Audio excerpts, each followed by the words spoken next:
Yo, what's up mga karenta? So meron tayo dito tatlong BMW. So i-ride natin. Syempre, isa lang muna. Next time na yung iba.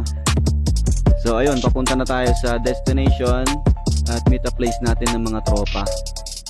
Ride tayo sa Kabsat Restaurant sa Marilake. So sa mga gusto makatry ng big bikes, 400cc to 1300cc, meron tayo. So ang gagawin nyo lang ay mag-message sa page na to for bookings and inquiries. At syempre, kung anong gusto mong motor. So ito na, papunta na tayo sa Kabsat Restaurant. Balita ko kasi masasarap talaga daw yung mga pagkain nila. Mga ulam, tsaka pastries, napakalupit, napakasulit. So salamat sa mga umorder ng mga t-shirt, R&R Cup. Solid kayo mga karenta.